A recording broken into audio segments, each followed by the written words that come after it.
आज हमारे अंदर बस एक ही इच्छा होनी चाहिए, मरने की इच्छा, ताकि भारत जीत सके।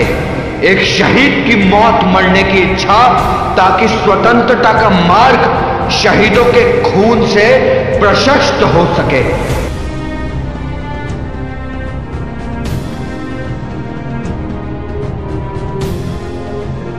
एक ऐसे नेता, एक ऐसे देशभक्त, एक ऐसे क्रांतिकारी, एक ऐसे सपूत, एक ऐसे सैनिक जिसने अपनी जिंदगी का एक एक पल इस देश के नाम कर दिया, इस देश की आजादी के नाम कर दिया। आज उस देश के सपूत की बात करेंगे जिनकी जिंदगी हिंदुस्तान की नस्लों के लिए एक मिसाल है। 23 जनवरी 1897, वो दिन जिसने एक ऐसे देशभक्त को जन्म दिया जिसने भारत को आजाद कराने के लिए अपने प्राणों की आहुति दे दी। वो भारत के महानतम स्वतंत्रता सेनानियों में से एक थे। नेताजी सुभाष चंद्र बोस का नाम इतिहास के पन्नों में अमर है। दूसरे विश्व युद्ध के दौरान अंग्रेजों के खिलाफ लड़ने के लिए जापान के सहयोग से उन्होंने आजाद हिंद फौज का गठन किया। देश को आजादी दिलाने के लिए नेताजी सुभाष चंद्र बोस ने महत्वपूर्ण भूमिका निभाई थी।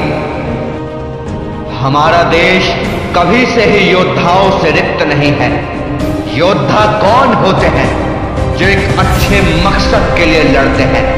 सुभाष जी उन योद्धाओं में से एक योद्धा थे।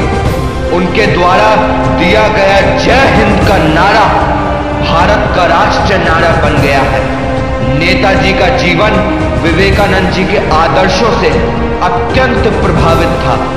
नेताजी का योगदान और प्रभाव इतना बड़ा था कि कहा जाता है कि यदि देश की स्वतंत्रता के समय नेताजी भारत में उपस्थित रहते तो शायद भारत एक संघ राष्ट्र बना रहता और भारत का कभी विभाजन नहीं होता। सुभाष बाबूजी का मानना था कि कोई भी लक्ष्य मनुष्य के साहस से बड़ा नहीं। अरे हारा तो वो है जो अपनी जिंदगी में कभी लड़ा ही नहीं। उनका प्रसिद्ध नारा, तुम मुझे खून दो मैं तुम्हें आजादी दूंगा, आज भी लोगों के खून में उबाला लाने के लिए काफी है। उनकी मौत शायद इतिहास के पन्नों में एक राज बनकर कहीं खो गई हो, लेकिन उनकी जिंदगी की नसीहतें कभी नहीं मर सकती। इसलिए ये कहना बिल्कुल अनुचित नहीं होगा कि सुभाष कभी नहीं मरते।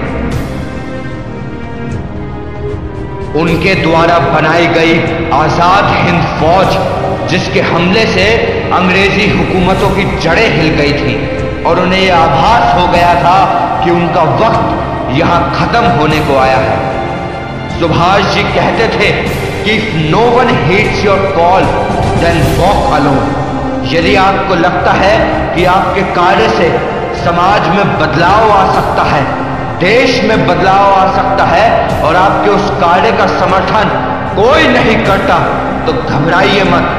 बस अपना लक्ष्य निर्धारित करें और अकेले उस राह पर चल पड़े और आगे चलकर आप पाएंगे कि आपके साथ पूरा कारवां होगा। ऐसे अमर शहीद नेताजी सुभाष चंद्र बोस जी को मेरा शत शत नमन। हारा ही अपनी राह चलता जाएगा, तन्हारा ही अपनी राह चलता जाएगा। अब तो जो भी होगा देखा जाएगा।